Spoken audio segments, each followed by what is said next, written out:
boys and girls, and welcome to another edition of Can't Wait Wednesdays here on the KB Radio Network. I'm your host, Kevin Reed, and we have some new television shows and movies coming out this upcoming weekend. And quite frankly, I can't wait for them. These are some interesting films and TV shows. I mean, very interesting. One in particular, one has my curiosity going through the roof. I know it's going to be dumb, but I want to see it in the worst way. But we'll get to that very shortly. Let's start off with our television shows. We have a television series that is premiering on Apple TV Plus this Friday, February the 17th, which is my mother's birthday. Happy birthday, mama. And it is Hello Tomorrow, and it stars Billy Crudup. And this show is about in a retro futuristic world, a group of traveling salesmen try to sell timeshares on the moon. Now, that may seem lame. It may it may seem uneventful, but just think about it for a second. You know, timeshares on the moon. Now, timeshares within itself is full of foolishness, but on the moon. And this show, going by the trailer is what got me hooked. The trailer really had me at like, okay, this is interesting. It's set it's like the plot says in a retro futuristic world. Now, if you don't know what that means, it's like it's the future, but it looks like it's set in like the 50s or 60s, with the old cars and the set design and the fashion. It looks retro, but this is a futuristic film. It's like an alternate universe type film. It is a science fiction dramedy, and it just looks interesting. It looks like it's some shenanigans going on. Like, is this salesman or these salesmen really selling timeshares on the moon, or are they hustling people for money, just like regular timeshares? But Billy Crudup, Hank Azaria, and Allison Peel star in this show. Um, it has my interest. That's all I can say. I mean, it looks like it's gonna be some type of, I don't know, mystery to it. I guess you could say it's not like a murder mystery type deal, but you know, to get down to the bottom of what these individuals are really doing. And it could watch the show and it can be the complete opposite. They could really be selling timeshares on the moon. And if that was real, would you buy a timeshare on the moon? Would you want to go to the moon to vacation or live? I don't know. Me personally, I would be. I don't know, the way this world is going. It'd probably be better on the moon, to be honest with you, anywhere but here. But Hello Tomorrow will premiere this Friday on Apple TV Plus. All right, now our other television series is in its third and final season, which will premiere tomorrow, February the 16th, on Paramount Plus, and it is none other than Star Trek Picard. This is a show that I have been promising myself to watch since it first premiered, and I have yet to watch Star Trek Picard. I watched the first two episodes of the first season, and I never went back to watch it. Not because I don't like it or it didn't interest me or anything. I just never got back around to watching it. Plus, I caught it late because it started when the show first premiered. It was on CBS All Access. I didn't have CBS All Access, and CBS All Access turned into Paramount Plus. But yeah, I didn't have it, so I couldn't watch the first season. So when Paramount Plus came around and I got Paramount Plus, I did try to go back, but by then it was like season two, and I felt like I was behind the eight ball, and it left out of my mind, and I didn't get back around to watching it. And now here we are, season 3 has popped up and I still haven't got around to watching it. But I'm a big fan of Star Trek. I don't consider myself a Trekkie. You know, I'm not immersed in the lore of Star Trek like that, but I do enjoy the Star Trek properties. I watched all the films. You know, I used to watch the old TV shows, you know, reruns, of course, with William Shatner and Leonard Nimoy and all that. My dad was big into Star Trek. Um and he was always a fan of Kirk. The Next Generation came around, which is Picard, um he didn't too much care for for the Next Generation. And I was with him on that because it was like this move kind of slow for me. I don't know. I'm just used to Kirk. Kirk didn't play. Kirk Kirk got down to the bottom of things. Picard was more of a negotiator. Uh, Kirk, he'll shoot first and ask questions later, and that's what I liked about Captain Kirk. But um, I did enjoy the Next Generation films. Uh, Aside from Generations, I didn't like Generations, but I liked First Contact. I liked oh my god, I can't think of the name of it. The one with the Borg. What was it Insurrection? No, I don't think it was Insurrection.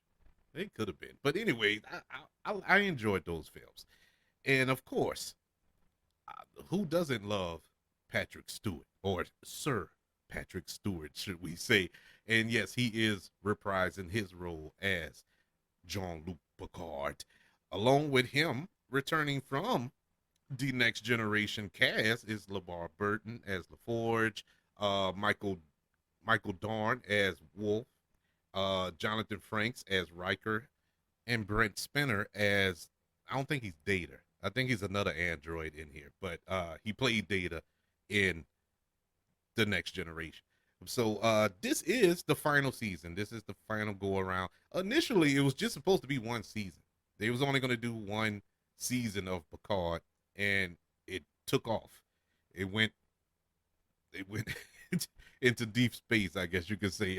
And everybody enjoyed it, so it came back for another season. Then it came back for this season. So they officially announced that this is the final season of Star Trek Picard, which premieres on Paramount Plus this Thursday, February the 16th. All right, let's get into our feature films that are dropping this upcoming weekend. And yes, we have two. And I was confused as to why something would go up against our final can't wait that we're going to discuss. I'm pretty sure everybody knows which one that is. But what would actually have the audacity to drop in the theaters at the same time as a big Marvel film? Well, it's not dropping Friday. It actually drops today in theaters, and it is none other than the highly anticipated future Academy Award nominated film, Winnie the Pooh, Blood and Honey. This is another one. This is another one of these films that when I saw the poster for this movie, I once again thought it was a joke. I've been fooled so many times on social media. A couple of films have done that to me, and it ended up being real. But this go around, it was like, wait. There's no way they made a horror movie about Winnie the Pooh. No way.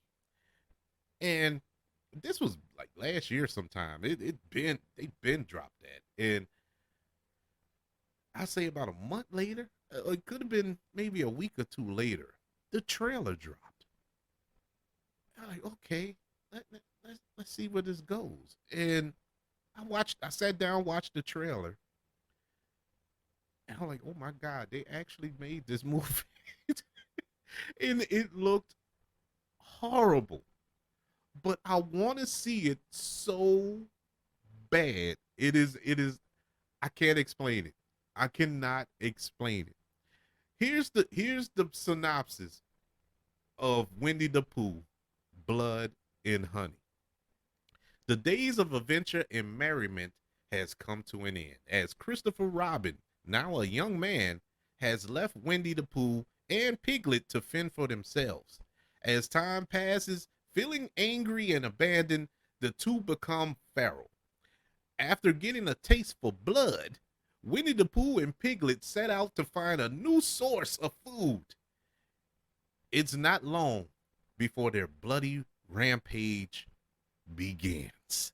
This is the synopsis of Winnie the Pooh, Blood and Honey, a low budget horror film. And you may ask yourself, how did this movie get made? How are they able to make a movie about Winnie the Pooh, who is a cannibal? Well, he's not a cannibal. He's a bear. So technically, it's not cannibal.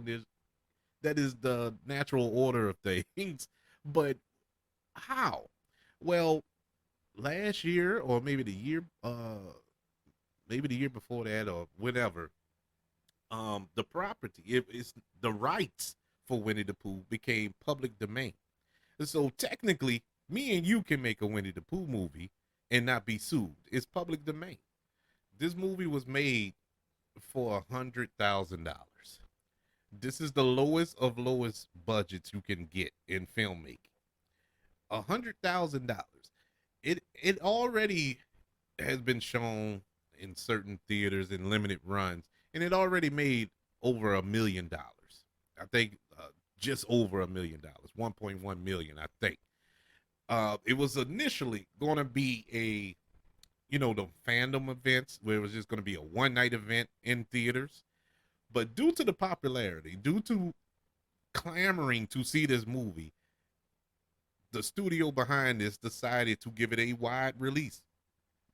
So now everybody will get to experience Winnie the Pooh, Blood and Honey today. It premiered in theaters today, February the 15th. I cannot wait to see this movie. I almost want to see this movie more than the next movie we're about to talk about. That's just how much I am intrigued by Winnie the Pooh, but Blood and Honey. I'm so intrigued I can't even say the name out. That is crazy to me that they made this movie. Winnie the Pooh, Blood and Honey is available in theaters starting today. All right, that leads us to our big film of the weekend. Will it be able to fend off Winnie the Pooh and his bloodlust in the theaters this weekend? Well, we'll see. It is none other than Ant-Man and the Wasp: Quantumania. Yes, the 31st film in the Marvel Cinematic Universe, also known as the MCU. This is the third film in the Ant-Man franchise, and we are getting the introduction to the Marvel Cinematic Universe next big bad to take over for Thanos, none other than Kang the Conqueror, who is played in this film by the great Jonathan Majors. I cannot wait for this film. I've been excited for this for basically for the same reason everybody else have, for Kang.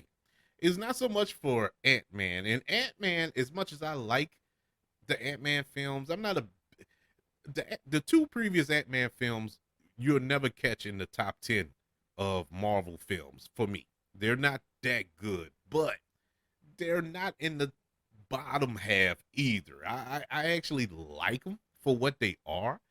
They're not world changing event films like an Avengers film or something like that, but it's like Ant-Man is in his own little pocket universe, if that's makes any sense. They can basically be standalone films. They connect to the rest of the MCU, yet it's its own thing. But this go around with Ant-Man and the Wasp: Quantumania, it has huge implications moving forward in the MCU. The previous Ant-Man, or the first Ant-Man film, really didn't have anything to do with the MCU as far as the villain, the stakes involved, it had nothing to do with it. The second one, Ant-Man and the Wasp, the villain didn't have anything to do with, with the rest of the MCU, and neither did the plot. This one here does. The premise of Ant-Man and the Wasp: Quantumania, Scott Lang and Hope Van Dyne, along with Hope's parents, Hank Pym and Janet Van Dyne, and Scott Lang's daughter, Cassie, go on a new adventure exploring the quantum realm that pushes their limits and pit them against Kang the Conqueror. I, I'm curious as to why they chose Ant-Man to be the film to introduce Kang the Conqueror. Well, logically, I guess is because of the quantum realm. I guess Kang the Conqueror is stuck in the quantum realm, and we know that Ant-Man deals with the quantum realm. And Janet Van Dyne, played by Michelle Pfeiffer, was stuck in the quantum realm for a while. So will there be a connection there? We'll see. But joining Jonathan Majors as Kang the Conqueror in this film, we have returning Paul Rudd as Scott Lang, aka Ant-Man. We have Evangeline Lilly as Hope Van Dyne, the Wasp. Uh, Michelle Pfeiffer as Janet Van Dyne. Michael Douglas as Hank Pym. Catherine Newton as Casey Lang. And we have Bill Murray, who is making his MCU debut. Yes, Bill Murray, people. So this will be interesting film. Very interesting. Let's see how this turns out. I know there have been some uh unfavorable reviews concerning phase 4 of the MCU. Well, this kicks off phase 5. So will this start to unfold what's really going on in the MCU? Because phase 4 gave us absolutely nothing. Let's be honest, people. Phase 4, it was kind of a wet fart, to put it kindly. It did not deliver. Although the films weren't horrible, they didn't set up anything else. And I don't want an Avengers Age of Ultron type setup movie, because that's all Age of Ultron was. It was just a setup movie for the rest of the films. I'm not talking about that, but at least leave some bird seeds. You know what I'm saying? Leave some crumbs so we can know. Okay, this is starting. I see the picture starting to get a little clearer here. I know where they're heading. I'm pretty sure as we go forward throughout phase 5 into phase 6, we're going to get a clear picture, especially from phase 4. We see where those movies make sense, just like Thor the Dark World, right? Thor the Dark World did nothing for nobody when that came out. But once Infinity War and Endgame came out, it actually played a big part. Now, I'm pretty sure a lot of that is because they retconned it and wrote it into the script that way. But now you can appreciate Thor the Dark World a little better after seeing Endgame and Infinity War. So hopefully we'll get that kind of treatment moving forward from the rest of the phase 4 films in the MCU. We'll wait and see. But this does kick off phase 5. We get the introduction to our big bad moving forward. If you don't think he's the big bad of the MCU moving forward, the next Avengers film is called Avengers: The Kang Dynasty. So this is who the Avengers will be going up against. And that's why I have my questions. Now, if the Avengers have to go up against this, they have to bring the Avengers together in order to defeat Kang the Conqueror. Why is he going up against Ant-Man? You know, how is this movie going to turn out? I don't know. We'll find out this Friday in theaters. Ant-Man and the Wasp: Quantumania in a theater near you. So those are your can't waits this week. You have Hello Tomorrow available on Apple TV Plus this Friday, February the 17th. This Thursday, you have the third and final season of Star Trek Picard on Paramount Plus. In theaters starting today, we have the instant classic Winnie the Pooh, Blood and Honey, and this Friday in theaters, Ant-Man and the Wasp, Quantum Mania. Which one are you excited for? I'm pretty sure everybody is going to vote for Winnie the Pooh. But I'm more excited for Ant-Man and the Wasp, Quantum Mania. Give me some of that. I can't wait to see how this all turns out. I'm excited to see how this Kang the Conqueror thing go. Because in the comic books, man, he is a force of nature. He is truly a force of nature. I'm not going to give him up there with Thanos quality, but he's a force, man. Because this is somebody who deals with time. He doesn't live a linear life because he deals with time. You know, he's been an emperor. He was Ramatot.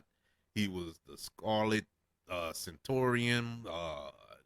He Who Remains, and that's another caveat.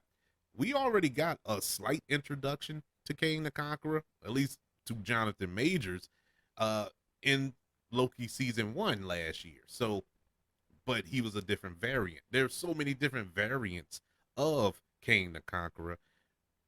You know, I guess that's where the dynasty part come in. When the Avengers film come around, they probably gonna have to take on all his variants. That's gonna be interesting. Ooh, I can't wait. But before we get to that, we gotta watch this Friday. Everybody, if you want to contact the show, you can email me kbradiopodcast@gmail.com. You can also look me up on Twitter at KB Radio Network. Don't forget about the 5 stars, the reviews, and sharing the show. If you're listening on Apple Podcasts, Spotify, iHeartRadio, wherever you're currently listening to the KB Radio Network. And don't forget, we're on YouTube. Give us a subscribe over there on YouTube. It'll be awesome if you do. Thank you for joining me today on Can't Wait Wednesdays. Can't wait to speak to you again. Until then, I want you all to know that I love you. Continue to love one another. And until we speak again, you all be blessed.